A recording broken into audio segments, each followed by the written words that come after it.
Live from the Carl Chevrolet Studios in West Des Moines, this is Iowa Live.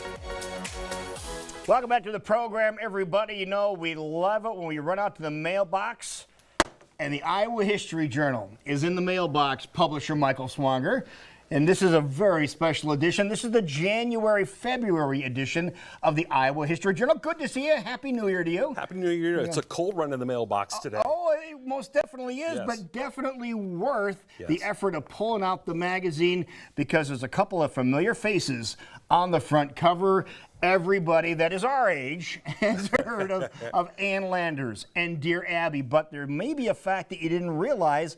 There's some Iowa ties here. Yeah, big Iowa connections, Lou. The Freeman sisters, our twin sisters, is Esther Pauline Freeman, which was Ann Landers, and then Pauline Esther Freeman, who was Dear Abby. And they were twin sisters born in Sioux City on July 4th, 1918.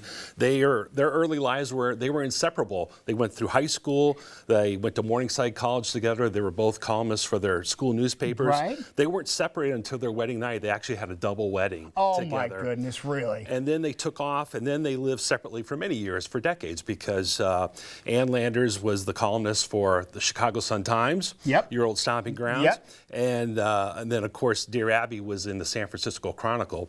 Eventually, they became the preeminent newspaper advice columnists in the U.S.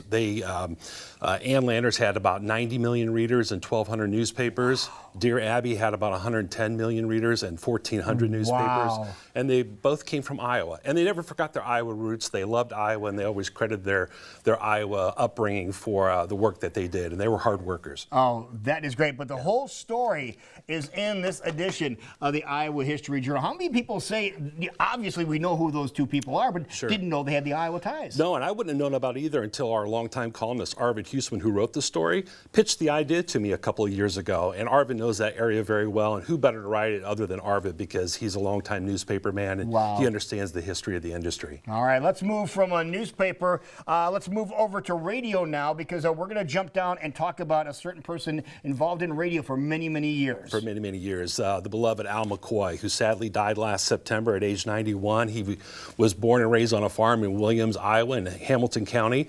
But he became an NBA broadcasting legend for 51 years. He was known as the voice of the Phoenix Suns. Voice of the Suns. Yeah, and so we had to pay tribute to Al. We'd written about him in the past before, but I'd be remiss if I didn't touch base and talk about Al. He was just a great Iowan, very Iowa nice all the way through.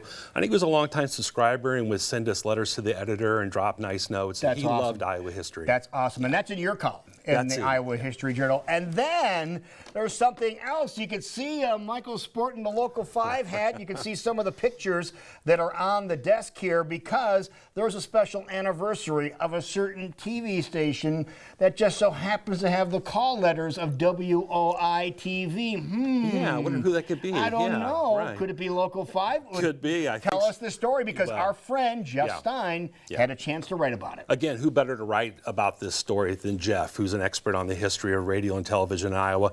So congratulations, WOI-TV. We're talking about its diamond anniversary, 75th anniversary.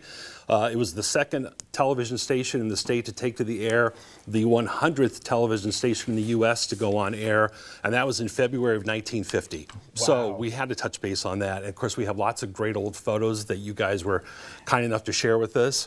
And we talk about the history of the station, starting off as an educational tool, and then being a commercially You viable. can see some of the photos there. There's Betty Lou in the house with the magic window. Yeah, grew up watching her. The first children's television program in the nation. Yes. Was from Ames. Exactly. Yeah, like so many Central Iowans, I grew up watching her as a kid.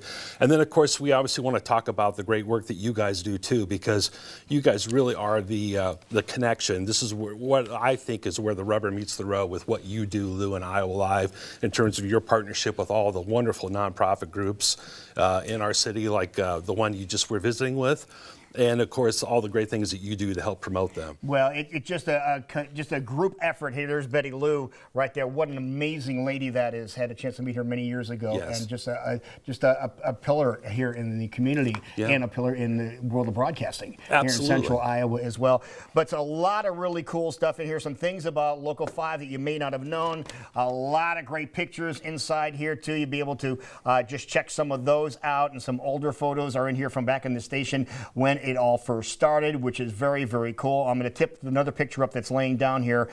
We have a little bit of time left, but just look at some of these old things. Look at this fancy graphics they have here. It's called a poster board with the hog market, and then how they did the graphs on what the rates were that day. But if people want to get a copy of this magazine, where can they get a hard copy of it, first of all? They can get it at every Barnes & Noble in Iowa, most Hy-Vee stores, Beaverdale Books locally. Go to our website, iowahistoryjournal.com. There's a list of retailers. You can also order it there. And we always encourage people to subscribe to, and they can get this issue and get started with it. There you go. So check it out. It is the Iowa History Journal. If you live in Iowa, you need to get this in your mailbox. If you know somebody that lives outside the state of Iowa that used to live here, you need to get them a copy as well. Michael Swanger, thank you so much. Happy anniversary. Thank you.